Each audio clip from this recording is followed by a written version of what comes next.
you give me some advice to go abroad? Of course. It's good to prepare mentally. You know, for example, if you're going to Europe, how are people in Europe? How do they interact? Do they hug when they say hi? Well, that's something I learned when in Paris, when I was doing my internship in Paris at this designer. I came from Sweden, and in Sweden, when we say hello, we hug. If you don't hug, you're rude. Here in Myanmar, if you just hug someone, they'd be like, hug. I came to Myanmar to visit my family, but when I met friends here, so many people were like, why did she hug me? I'm like, why are they so rude? In Paris, they kiss on the cheek. That's when I was like, why are they kissing me? The entire room, when they were leaving, they're like, up, what? I was like, no, this is too much for me. So do a little research about the culture to the place you're going to. They're younger than me, they got further. They've done so much more. I haven't even started. When I was 10 years old, there was this singing competition. The kids that were singing, they were 7, and I was 10. I'm like, I'm too old now, I cannot do this anymore. And that happened every year. Don't let your guard down. Age is literally just a number. Do you guys know this designer? She started to design when she was 40, Vera Wang. Vera Wang is such an inspirational woman. She started to design when she was 40. And before that, she had like a normal job. So age is just a number. Just do what you want to do. Plan it out. And try it. If you don't try, you will never know. Okay, thank you. How can we Grab the one who's checking our personal statement, the hook. Right. Scientists. Know your audience. Know who you're talking to. Know who the organization is. For example, you can do research of the people they have given the scholarship to before and compare. You can say, oh, they usually give it to people that is interested in, for example, fishing. Then maybe you should include fishing. So you can compare a little of their patterns. And the people who are maybe sitting in the board, I used to check on LinkedIn. I always check LinkedIn. You guys know what LinkedIn is? It's basically Facebook for career opportunities and networking. LinkedIn is really good. You can find scholarships at LinkedIn too. So if you look at LinkedIn, you can find the people that's sitting in the board or who are in charge of giving the application. So you can look at their LinkedIn. What are they talking about? What are they usually posting about? What are they resharing? Then you get to know them a little more personal. You know how to approach them. Thank you so much. Thank you. Could you warn us some of the common mistakes during one applying for a scholarship? 2 common mistakes. 1, spelling errors, or there's a space between the dot in the end and the last letter. Those small things. It might not be big, but the person that's reading it looks like the biggest space on earth. You can see it from a mile away. And the second is not submitting in time. So make sure you apply in time and fix all the errors before you send in the application. Nice to meet you. Could you give me some organizations that you know can we apply for scholarship in Myanmar? Yeah, so the webpage that I was showing before, if you just search in the Google search bar, scholarship for Myanmar citizens, there will be a lot that will come up. And if you want to get to a certain place, we say you want to study Sweden, you want to study in the certain school in Sweden, you can ask the school directly and ask, hello, I'm from Myanmar, I want to study at your school. Am I able to apply for a scholarship here? You can do that. Thank you so much. Thank you. Some point of our lives, we are just willing to do everything. We know that we are gonna do that step by step, but like you're just in the process of willing to do everything, you know. Have you dealt with that kind of like problem when you were like a teenager? Yes. Oh my god, I did so much things.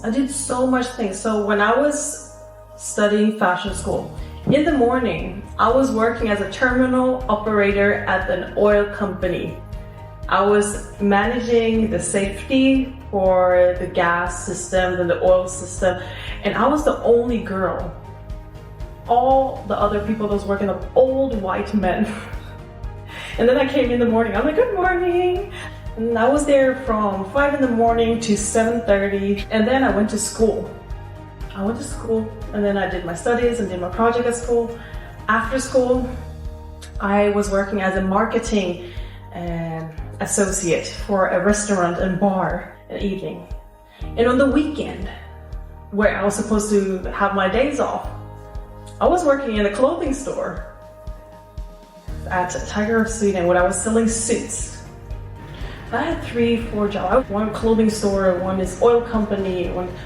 It doesn't make sense. Like, what am I going to do? What am I trying to do? I was just testing out things and I was trying to earn some money. Those experiences, it can help you. If you're applying for one scholarship, you're applying for this one scholarship that is about teamwork, then you can add that, oh, I was working in a company with people from different demographics than me. I was working with old white men. I was great at teamwork. Use that. And when I was working for the marketing part, I can say that I managed 7 people. I was managing 7 teenagers that was just posting on Facebook. Correct. I was managing 7 people and making sure that they did the job. You can add that. So everything that you do it can be applicable for anything that you apply for later on in life. So if you feel like I want to do a restaurant on daytime, but at nighttime I want to fix nails, do it. All right, thank you so much. Thank you. I just wanted to let you know that I love you so much. Love you too. Extracurricular? It's not a must, but it definitely it can help sometimes. The one thing that's important when you're applying for a scholarship is that the other party, they're picking you and they want you to be the representative for their organization.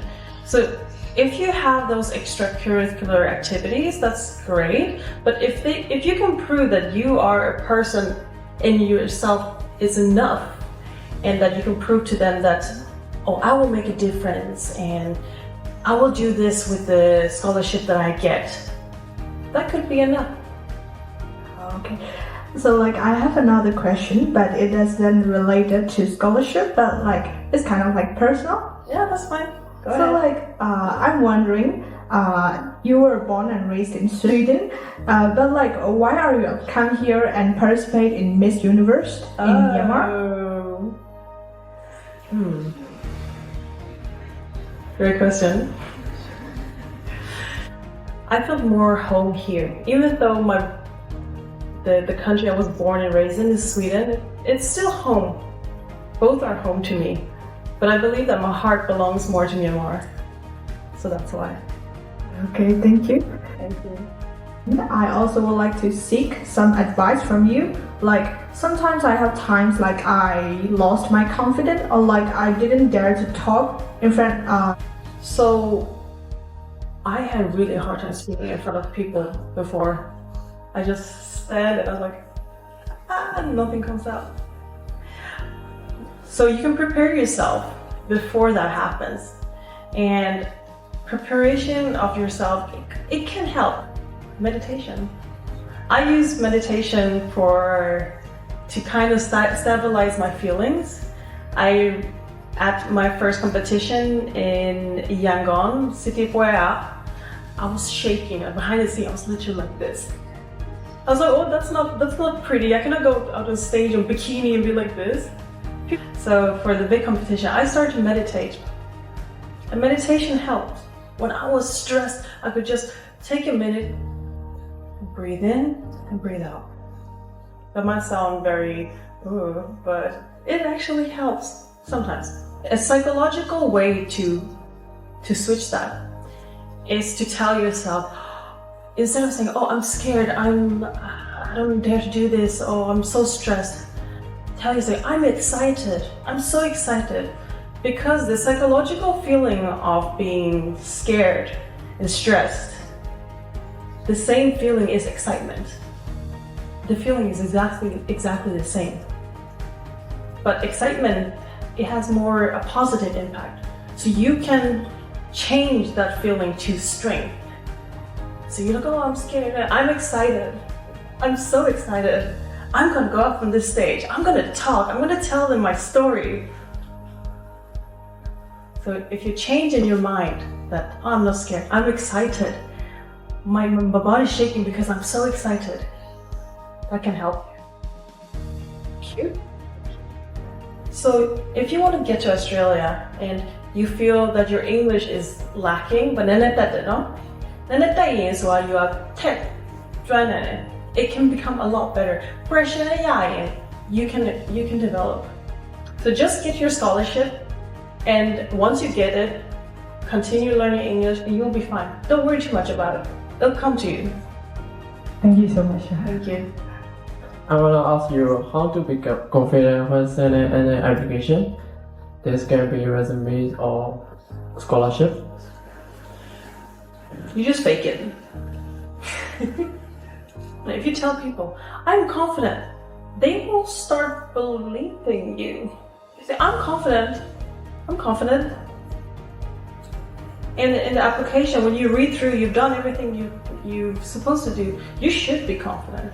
It really helps to say that fake it till you make it. Fake the feeling of confidence, then the real feeling will come along.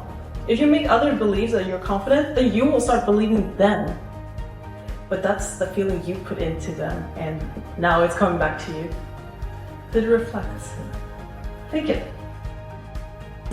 Like research surveys, which will be available for the scholarships or Harvard University. Sports? Yes, sports. Oh, if you can manage to learn archery or another sport that's maybe you're not used to see it on TV, because football it's everywhere.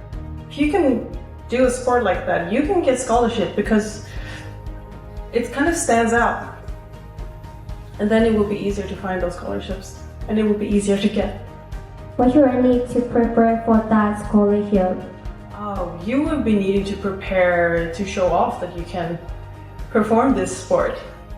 Or even instruments. If you can learn a specific instrument and you can show off that you're professional, they might be giving you a scholarship. Yes, thank you.